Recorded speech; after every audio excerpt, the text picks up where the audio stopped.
საქმე ხალხშია. ხალხშია ფიროსმანი. ჩვენ ვერ ვისვენებთ, ვეძებთ ფიროსმანს. გიორგი ლეონიძე.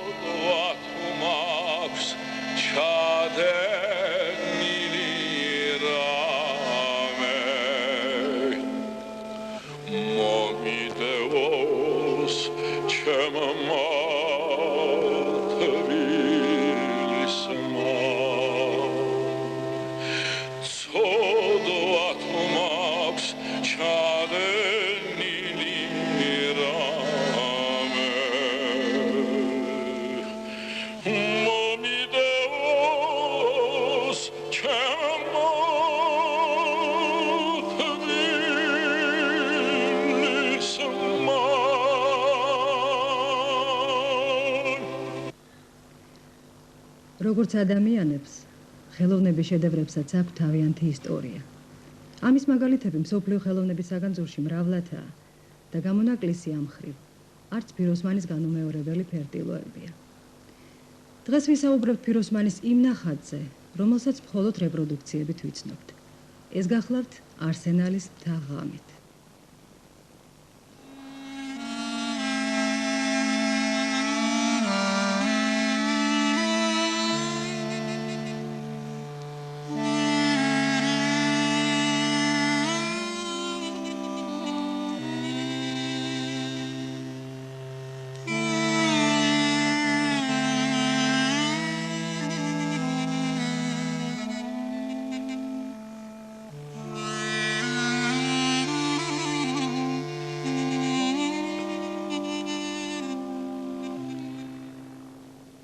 როგორც ცნობილია, ფიროსმანის ნახატების აღიარება და შეკრება დაიწყო 1912 წლიდან. მას შემდეგ, რაც პეტერბურგიდან ჩამოსულმა სტუდენტებმა, ძმებმა ილია და კირილეს დანევიჩებმა თავიანთ მეგობარ ფრანკ მხატვარ მიშელ დანძიოსთან ერთად თბილისის ვაგზლის ახლოს მდებარე ერთ-ერთ სარდაფში, სარდაფ კარდანახში აღმოაჩინეს ფიროსმანის ნახატები. 1916 წელს მხატვართა საზოგადოების კრებაზე ორჯერ დაისვა საკითხი ფიროსმანის ნახატების გამოძებნისა და შეძენის და აგრეთვე მისი ბინადრობის აღმოჩენის და ბიოგრაფიული ცნობების შეკრების თაობაზე. ასე წერია ოკში, მაგრამ სამწუხაროდ ეს კეთილი განზრახვა ნაწილობრივ განუხორციელებელი დარჩა. მიუხედავად ამისა, მადლობის მეტი რა გვეთქმის ჩვენი საზოგადოებრივი წინაპრების მიმართ, რომელთაც შემოგვინახეს ფიროსმანის ეს უძვირფასესი სტილოები. ფიროსმანის ნახატები იმთავითვე ინახებოდა როგორც სახელმწიფო, ასევე კერძო კოლექციებში და ძალიან ბევრი იყო 20-30-იან წლებში სარდაფებში მის მეგობრებთან, რომლებიც როგორც ტიციან ტაბიძე წერდა, იცავდნენ მათ მედიჩების გააფთრებით. ახლაც ფიროსმანის ნახატების კატალოგში არაერთი კერძო კოლექციონერის გვარი აღნიშნული და ამას წინათ ერთ-ერთმა ჩანაწერმა მიიქცია ჩემი ყურადღება. საქმე ის გახლავთ, რომ სამი სურათი კატალოგში შეტანილია როგორც ლილი ბრიკისა და ვასილ კატანიანის საკუთრება. ეს ჩანაწერი იმით იყო საინტერესო, რომ აქედან მესახებოდა გზა არსენალის მთისაკენ, რომელიც როგორც ცნობილია, ლუი არაგონის სურათების კოლექციას ამშვენებს დღესდღეობით. კატალოგში შეტანილია მის სამართი ქალაქი მოსკოვი. ჩვენც აღარ დავაყოვნეთ. ვიცოდით მიგვესვლებოდა, რამე თუ ამ ოჯახს საქართველოსთან დიდი ხნის მეგობრობა აკავშირებს. ამ სახლში ცხოვრობდა ლილი ბრიგი. თავის მეუღლესთან, ვასილ კატანიანთან ერთად. ლილი ბრიგის და მწერალი ელზა ტრიოლე, როგორც იცით, ლუი არაგონის მეუღლე იყო. ეს ფოტოსურათები გადაღებულია პარიზის ახლოს არაგონის აგარაკზე. ლილი ბრიგი ცნობილია როგორც ვლადიმერ მაიაკოვსკის ლირიკული შემოქმედების მუზა. მან ხანგრძლივი და საინტერესო ცხოვრება განვლო და სულ რამდენიმე წლის წინათ ღრმად მოხუცებული გარდაიცვალა. დღეს აქ მისი მემკვიდრე, ლენინური პრემიის ლაურეატი, კინორეჟისორი ვასილ კატანიანი გვიწევს მასპინძლობას. ჩვენი ვიზიტის ძირითადი მიზანია შევიტყოთ ზოგი რამ არსენალის მთის შესახებ. მაგრამ ამაზე ცოტა მოგვიანებით. ახლა კი ჩვენს მასპინძელს მოვუსმინოთ.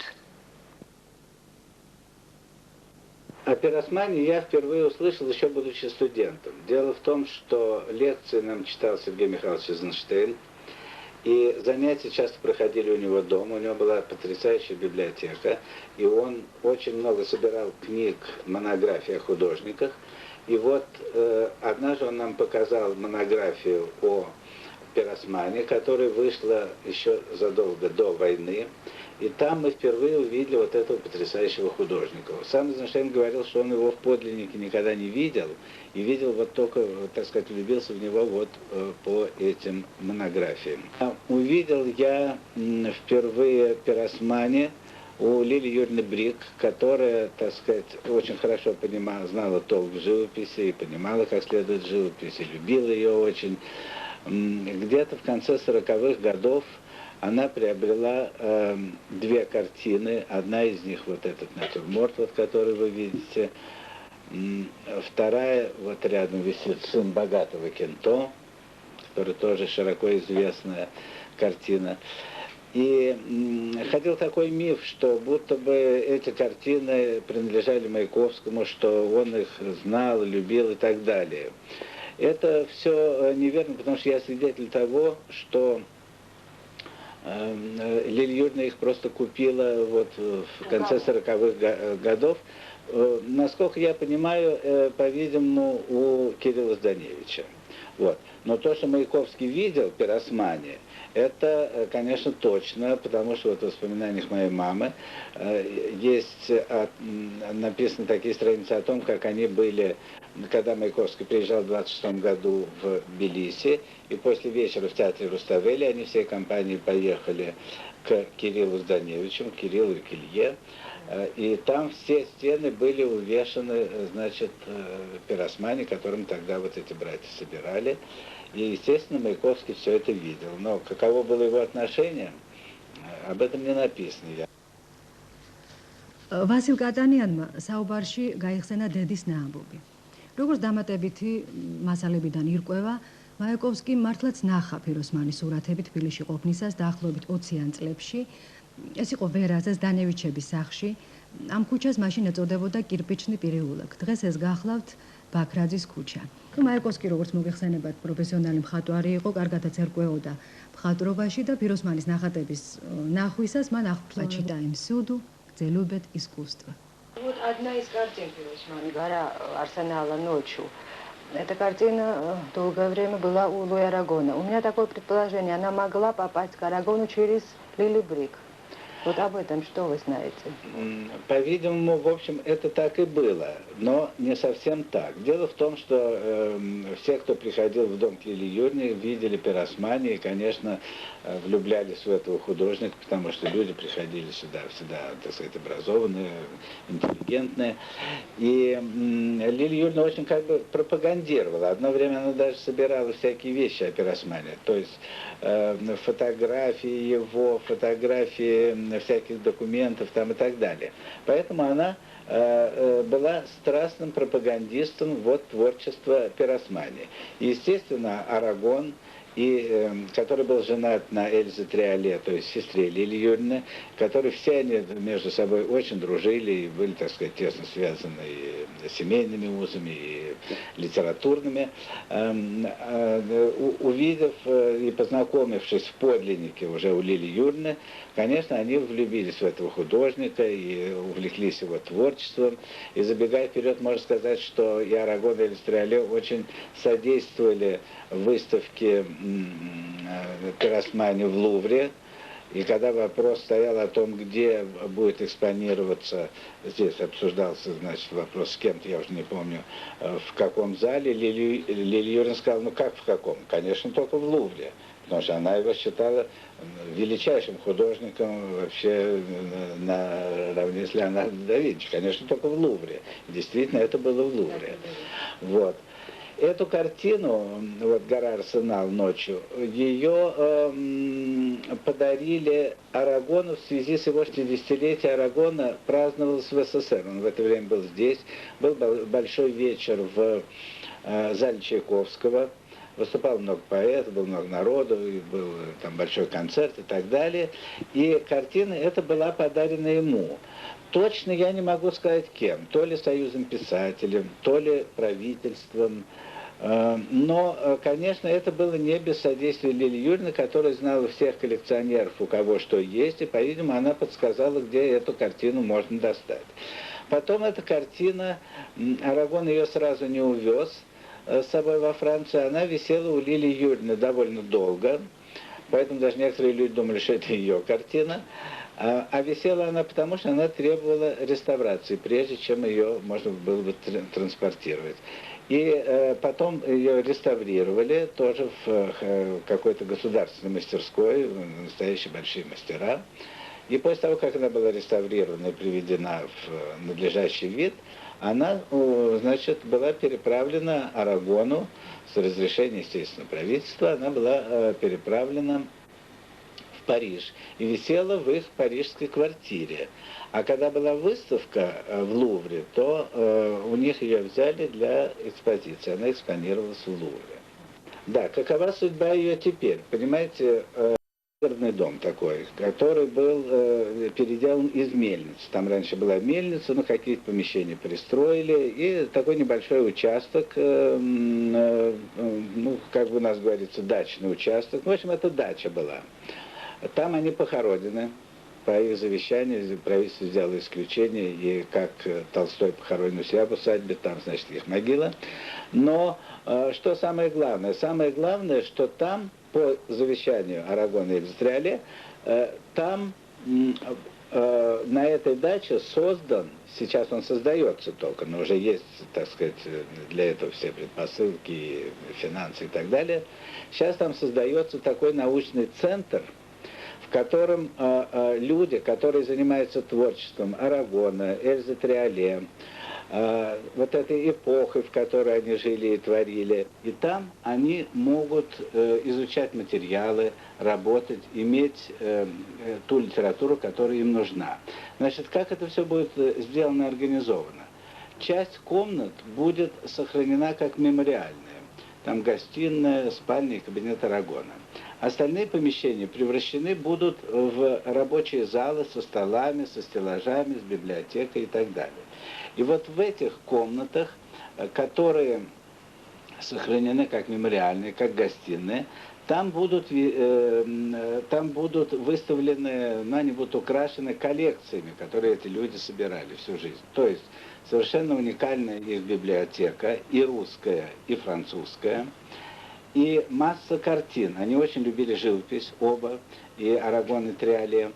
И поэтому у них было много картин, и там будут висеть полотна Пикассо,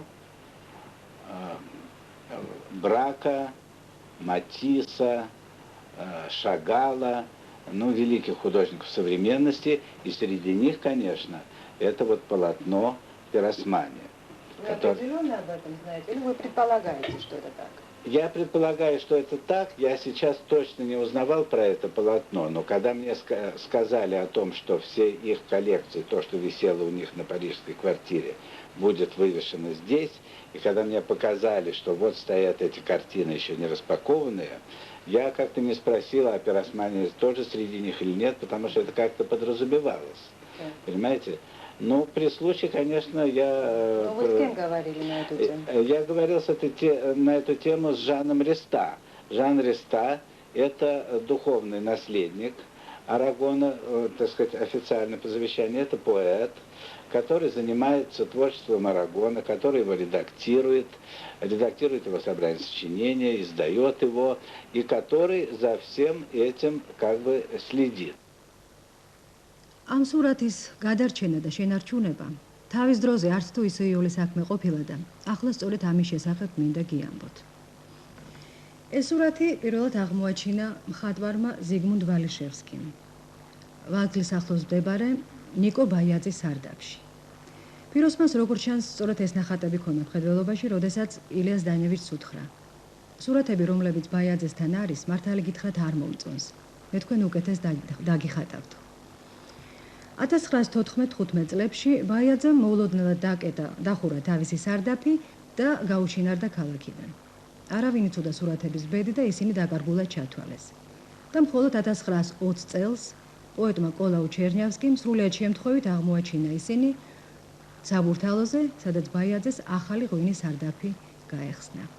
კოლაუ ჩერნიავსკიმ სასწრაფოდ უამბო ამის შესახებ ზდანევიჩებს, ზიგმუნდ ვალიშევსკის და გადაწყვიტეს, რომ შეეძინათ ეს სურათები. მაგრამ ბაიაძე არც თუ ისე იოლად შეელია მათ. სირაჯმა მოითხოვა ამჯერად თურქული ოქროს ლირები. წარმოიდგინეთ ფინანსური კომბინაციების რა ჯოჯოხეთური კვირა გვექნებოდაო, იგონებს ილია ზდანევიჩი. როგორც იქნა დაითანხმეს ერთი არალეგალური მაგნატი, რომელიც ნახევარი წლით შეპირდა ამ თანხას. თან აღშფოთებას ვერ ფარავდა. თქვენს გაგიჟდით და მეც გამაგიჟეთ. ამისთანა სისულელი ჩემ ცხოვრებაში არ გამიკეთებიო. ერთი კვირის შემდეგ მოლაპარაკების თანახმად ჩაუთვალეს ეს თანხა ბაიაძეს, ნახატები დატვირთეს ფაიტონზე და წამოვიდნენ. ამის შემდეგ ფიროსმანის ნახატები აღარ გვიყიდია, დიდი ხნით ჩავარდით ვალებშიო, იგონებს თავის დღიურში ზდანევიჩი. 1922 წელს ძმებს ზდანევიჩებს თბილისში ეწვია მწერალი კონსტანტინე პაუსტოვსკი. იგი კარგაღან ცხოვრობდა მათ ბინაზე, სწორედ ვერაზე კირპიჩნი პერიულებში და როგორც მისი მოგონებებიდან ირკვევა, აქ მან ნახა უამრავი ნახატი ფიროსმანისა, რომელთაც მოჭედილი იყო მთელი სახლი, რამდენიმე ოთახი იატაკიდან ჭერამდე. ფიროსმანის нахатების ნახვისას ის რა თქმა უნდა აღტაცებაში მოვიდა და შემდეგ თავის მოგონებებში წერდა.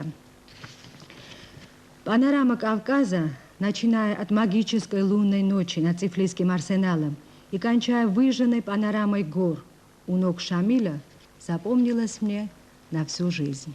Როგორც ირკვევა, ბაიაძის სარდაფიდან არსენალის მთამ გადაინაცვლა ზდანევიჩების სახლში და ალბათ სწორია ვასილ კატანიანის მოსაზრება იმის თაობაზე, რომ 50-იან წლებში სწორედ ზდანევიჩების ოჯახიდან მათი მეშვეობით მოხვდა იგი არაგონთან და აგრეთვე ლილი ბრიგის უშუალო ჩარევით და დახმარებით.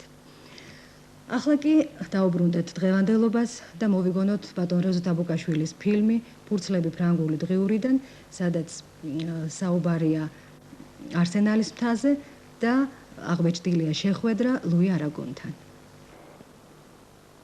დაიახლა ლუი არაგონთან ვარ სტუმრად. ერთხელ თურმე ნიკოლას უთხრეს, შენი ტილოები უკვე ცნობილი გახდა ფართე საზოგადოებისთვის. პარიზში თუ მიცნობს ვინმე უკითხავს მხატვარს. გავიდა წლები და სწორედ ფიროსმანი აღმოჩნდა პირველი და სადღეისოდ ერთადერთი ქართველი მხატვარი, რომელსაც წილად ხვდა უმაღლესი აღიარება. პარიზის ლუვრში პერსონალური გამოფენა, რომლის მოთავე იყო ორი დიდი ფრანგი მწერალი, კულტურის მინისტრი ანდრე მალრო და ლუი არაგონი. ჩვენ დასამარცხინოთ ფიროსმანის პარიზულ გამოფენაზე არც ერთი კინოკადრი არ გადაღებულა.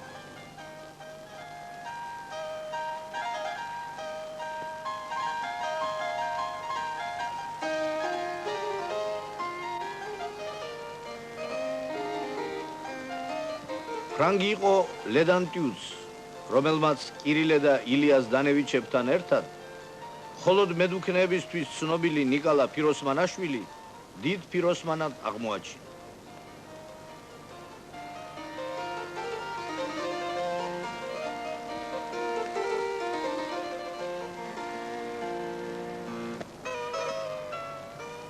ფრანგი იყო მსახიობი ქალი მარგარიტაც, რომელსაც უძღვნა ნიკოლამ თავისი ერთადერთი ამაღლებული და განსპეტაკებული სიყვარული.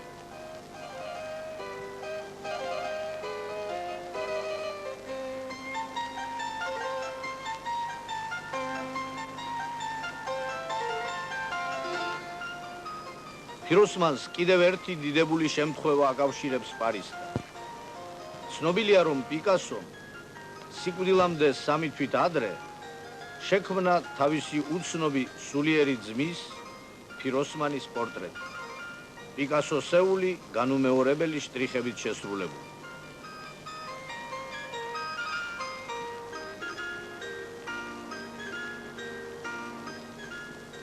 და ბოლოს ფიროსმანის შედევრიც ადგილზე დაგვხვდა, არსენალის მთა ღამით. ლუი არაგონი თავის ერთ ნარკვევში წერდა, ფიროსმანი არის საკვირველი და შეუდარებელი მხატვარი, რომელმაც თავისი შემოქმედებისათვის თავად გამოიგონა ყოველი და თავად განავითარა ის, რაც წარსული საუკუნის დამლევის საქართველოში ფიროსმანს გენიის სახეს ანიჭებს. მე ვაახლოებ მას ჯოტოსთან.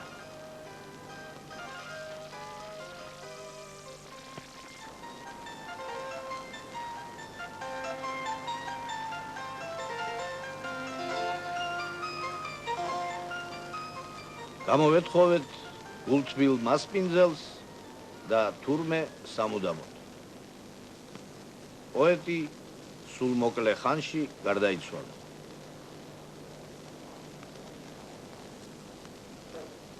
ეს კადრები იქნა გადაღებული, რომელიც თქვენ ახლა ეკრანზე ნახეთ. ლუი არაგონი უკვე მიწურული იყო და დაუდომილი ფიზიკურადაც და სულიერად. ამდენად მასთან შეხვედრას გზავარდნენ კიდეც, ერიდებოდნენ მით უმეტეს კორესპონდენტებისას და განსაკუთრებით კინოკამერით თუ ვინმე მივიდოდა, მაგრამ ჩვენი მეგობრების დახმარებით ეს შეხვედრა მაინც მოხდა.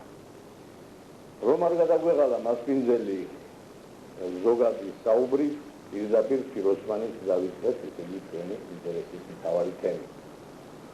და ჩვენ და გასაკვირად ლუი არაგონმა, რომლის ინიციატივითაც მოეწყო ლუვრში ფიროსმანის გამოფენა, ფიროსმანზე მას უშესანიშნავესი წერილები აქვს დაწერილი, აი ამ ლუი არაგონმა გვითხრა, რომ მან არაფერი არ იცის ამის შესახებ და არავის არის ფიროსმანი მას არ აქვს და არც ჰქონია.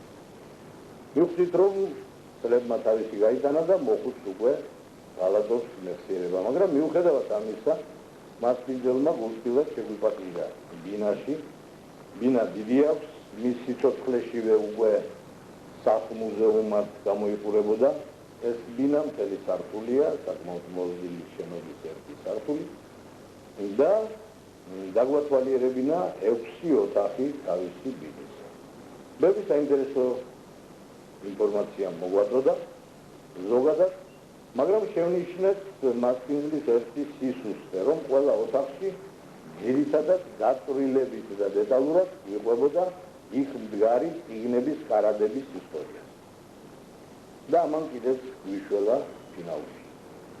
როდესაც მე-6 ოთახი დავათვალიერეთ, მასპინძელმა ჩათვალა, რომ ექსკურსია დამთავრებულია და უკვე შემოbrunებას აპირებდა და არადა დავინახე, რომ კიდევ ერთი კარი გადის სადღაც.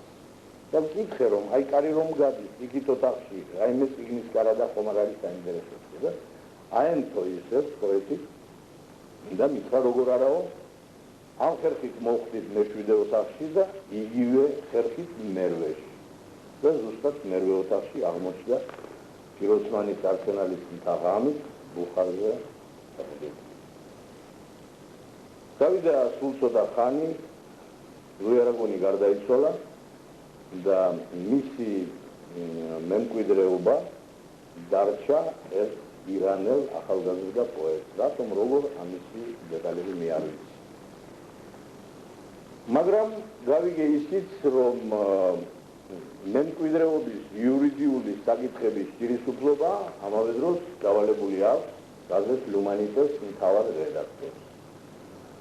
კიდევ ერთი რამ შევიწყეთ, რომ ლუმანიტეს მთავარი რედაქტორის ახლო მეგობარია ქალბატონი მადლენ ფულაძე, მეუღლე ადგანსვენებული ჩვენი ქართველი ლიტერატორის, შესანიშნავი ფსიქიატრის, ვერცხლის ყავოსნის ფრანგულად მთარგმნელი სერგი ფულაძის. ქალბატონი მადლენი, რომელიც ამჟამად პარიზში ცხოვრობს. ქალბატონ მადლენს ხოვეთ და მან ეს სურვილი შეგვისრულა, ონად შეგვისრულა და მიყვანა ბინაზე ლუმანიტეს მთავარ რედაქტორს. რედაქტორთან ჩემი თხოვნა წინადადება ასეთი იყო, რომ ირანელი პოეტისათვის ფიროსმანი არ წარმოადგენს ისეთ მნიშვნელოვან რელიკვიას, როგორც საქართველოსთვის, მით უმეტეს თუ სახლ-მუზეუმი იქნება სადღაც აგარაგზე და ძალიან ცოტა თუ ვინმე ნახავს მას და ბევრად უფრო ზნეობრივი აქცია იქნება, თუ კი მემკვიდრე ლუი არაგონისა ამ ტილოს დაუბრუნებს საქართველოს. თუ საჩუქრად ვერ გაიმეტებს, სასყიდლით მაინც. მაგრამ კიდევ უფრო უკეთეს ვარიანტად მიმაჩნდა და დღესაც მიმაჩნია მე პირადად, რომ უკეთესი იქნებოდა და უფრო უბრიანი ყოველმხრივ, თუ კი ეს ტილო გადაეცემოდა ლუვრის მუზეუმის ონის პირობით, რომ ეს იქნებოდა ლუვრის გამოფენის მოქმედ ექსპოზიციაში. რადგან საქართველოში არსებული ფიროსმანის მდიდარი კოლექცია კიდევ ერთი პილოტი რომ გამდიდრდეს, რა თქმა უნდა, ეს მნიშვნელოვანი ფაქტია, მაგრამ უფრო მნიშვნელოვანი იქნება, თუ კი ფიროსმანი დამკვიდრდება ერთი პილოტი მაინც ლუვრის მუზეუმში. Humanitas redaktori დაგვირდა ყოველ მხრივ დახმარებას ამ საკითხში, ვეცდებიო და ნახოთ მომავალი გვაჩვენებს, როგორ აღსრულდება ეს პირობა. ჩვენ ფიროსმანის შემოქმედების თაყვანისმცემლებს მხოლოდ ოცნება შეგვიძლია იმაზე, რომ მხატვრის სამშობლოში ვიხილოთ 50-იან წლებში საქართველოსთან გატანილი შედევრი. არც ისაა გამოსარიცხი, რომ ჩვენი ოცნება შეიძლება სინამდვილედ იქცეს. ამაში კი გარკვეული პრაქტიკული ნაბიჯების გადადგმა შეუძლია საქართველოს კულტურის ფონდს. და თუ გავიხსენებთ, რამდენი თვალს მიფარებული შედევრი დააბრუნა მოსკოვში საკავშირო კულტურის ფონდმა, ჩვენი ოცნება არც თუ ისე არარეალური მოგვეჩვენება.